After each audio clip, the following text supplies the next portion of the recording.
Hi, I'm Dr. Michael Gartner, double board certified plastic surgeon, and I've been asked to react to this Bryan Johnson video of his anti-aging skincare routine. Skin is the largest organ of our bodies. I agree with that. Skin is the largest organ of the body. As a kid, I kind of destroyed mine. I was in the sun all the time, no sunscreen, and now I'm in my 40s, I'm paying the price. When we started Blueprint, we had the goal, measure every organ in the body, including skin, and slow the speed of aging, and then reverse the aging damage. I had a lot of skin aging damage, and what we've done is we've used various technologies to measure my skin damage and my age. I'm gonna show you three things today. Looks like he's definitely put a lot of time and effort into this, and he's going for the 100% full court press on this. I wake up, I wash my face with CeraVe. It's got some salicylic acid, which is like just enough to keep my face blemish free. I also microdose Accutane. So I currently take 2 pills a week. Each one's 40 milligrams. So I agree with the cleanser. The Accutane, I'm not really a fan of for minor acne. It's only used for severe acne, and Accutane can have a lot of side effects. So it's only used in severe cases. For a few blemishes like this, I don't agree with doing this. I do a few anti-aging therapies that have a side effect of acne. For example, rapamycin, which is one of the most promising anti-aging drugs. It's used for people who are doing organ transplants. It suppresses the immune system, kind of counterintuitive. The dose I'm taking has acne side effects. So there's no long-term studies on rapamycin. The immune system protects us from cancer. So if you're taking something that decreases the immune system, you are increasing your risk of cancer. So there is a risk you might look younger by taking this medication, but you might not live too long if you take it. So it's a little bit of a double-edged sword, I think, at this point, till more research comes in and we find out more about it and the long-term effects of it. This is really great for some acne control. I just applied this Adipoo cream. We've been trying this now for 3 weeks. Like we do with every cream, we're motivated to see, does this work by the markers we can measure? So this is basically feeding fat cells in my face because I'm trying to rejuvenate the volume in my face. This is supposed to help, but again, we're 2 weeks in, and it could be in the case that in a week or 2 weeks or 4 weeks from now, it's in kind of like the cream graveyard on my counter. Cream graveyard. Wow, this guy's used a lot of products. What we've basically found is that creams don't move the needle on data. What I'm really shocked about is he hasn't talked about using retin A or retinol, which usually works the best as far as cream goes on lines and wrinkles, which is usually used at night. It has some effects to it, but he hasn't mentioned that at all. Basically, in summary, the routine is very simple. I wash with this in the morning. I put this cream on, I just dab it on. Again, trial, we'll see if it works. And then I put sunscreen on, Elta MD. I wear sunscreen because the sun causes damage. It ages the skin and causing aging damage. So I try to spend my time in the sun in the early mornings or in the evenings when the UV index is low. Otherwise, I stay out of the sun, but when I am in the sun, I do have sunscreen on. And I would add in there a retinol or retin A at night to rejuvenate the skin and work on those fine lines and wrinkles. Welcome to the clinic. Here is kind of how we understand reality with Blueprint. He has his own clinic in his house. We've constructed a diet for my 2,250 calories where every calorie has to fight for its life. So we have these ideal markers of where we want the organs to be, and we have the food, and if the food does not deliver the marker that we expect it to, it's out. The same is kind of true with the clinic, where we have these markers, for example, with skincare, like UV damage, pore size, reds, browns, etc. If we don't hit the markers, the technology is out.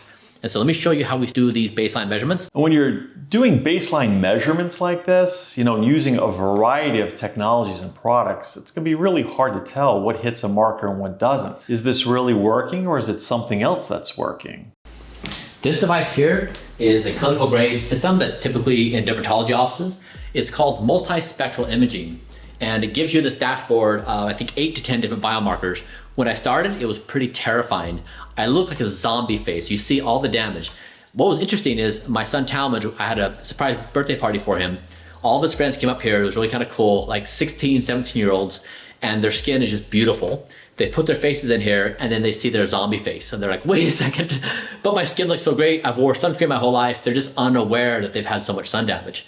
So to me, that's not surprising. I have one of those machines. You can basically see the progress of them, but everybody looks like they have sun damage. Newborn babies look like they have spots all over their face too. So it's not surprising that someone with perfect skin looks like a zombie face and has all these damages. So, but what it does do, it gives a starting point, and then you do some treatments and you can see the improvement that goes on. Especially living in Southern California. So this is an Exelis device. This is for the face. This is a radio frequency technology. This tip here warms up. I have this device too. It works for fine lines and wrinkles and shrinking the skin. It works by radio frequency, but this should only be used by a licensed professional. I wonder if he has a licensed professional comes to his home clinic here and does these treatments on him. And you kind of roll it over the skin, and it's used for collagen production and for tightening the skin.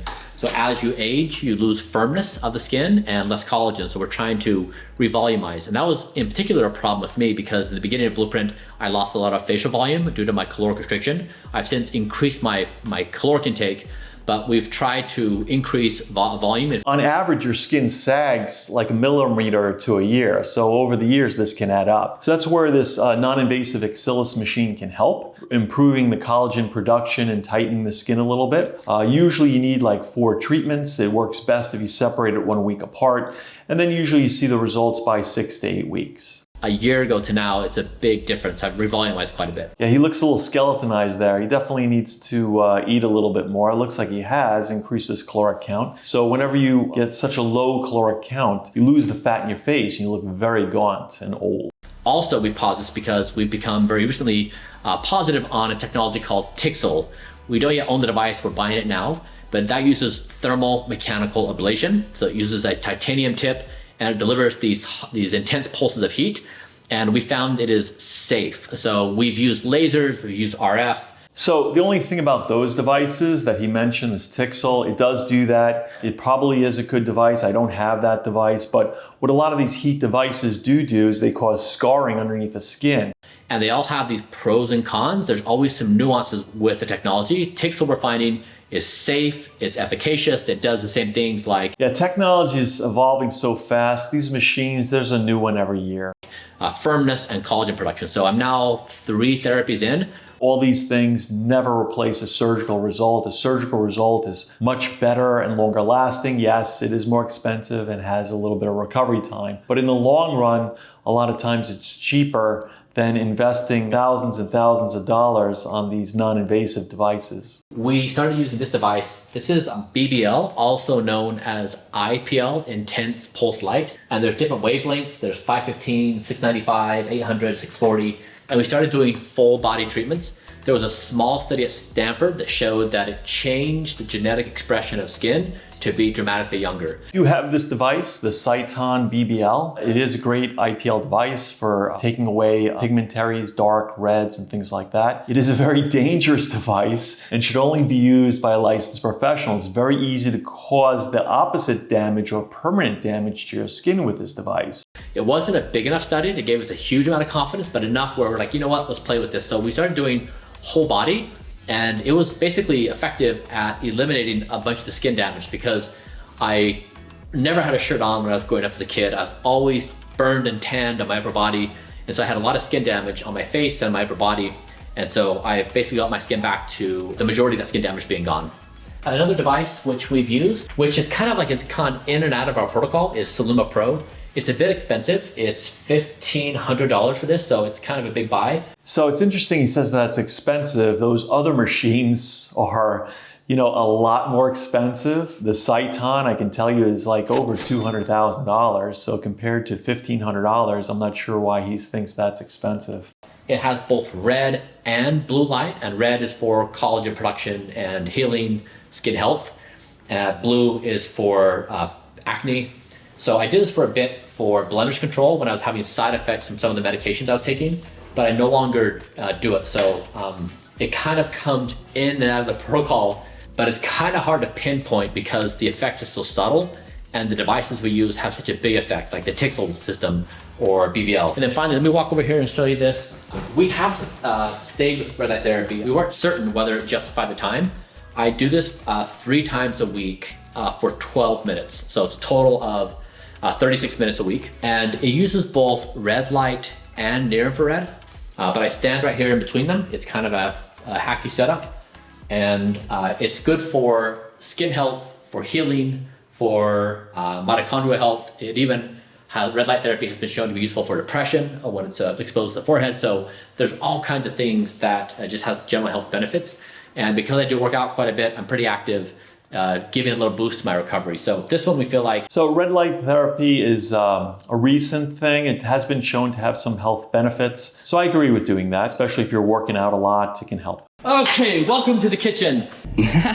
You're really weird. I agree with that. This is the exciting part. I have a few things that are a little unconventional. Okay, so I'm kind of unconventional, but on my windows, I have really big ones all over the house, and I get a lot of sun in the morning and night. And so to control the environment, we have a tint on here that knocks out like 99.9% of UV. Do you think he's a little bit of a control freak? I get a lot of comments about my pale skin. I'm a vampire, that's what I'm trying to do, okay? But really, sun causes damage. It ages your skin, it makes you look older. I agree with that, absolutely. When I go outside, I'll walk to the cafe close by. I will take an umbrella with me and I'll have the umbrella above my head. That is weird in the United States of America. But it's weird he wears an umbrella, but he's in short sleeves and shorts. So the rest of his son's getting sun damage. Try to avoid damaging your skin. This happens when there's high UV. That means so between 10 a.m. and 4 p.m. every day, roughly in that window of time, it's higher UV, there's more damage. So that's true, but you wear protective clothing, wear sunscreen, you can still enjoy that time of the day. The most effective thing to do is avoid the damage. If you're going to be outside, wear sunscreen. Elta MD is a good option, it's on the Blueprint website. Or if you can avoid it altogether, even better. But really, for the basics we can all agree upon, let's just try to stop the damage, have a good diet, and we'll be off to a good starting point. So I agree with that. So if you enjoyed this video, hit the subscribe and like button, and there'll be more on the way.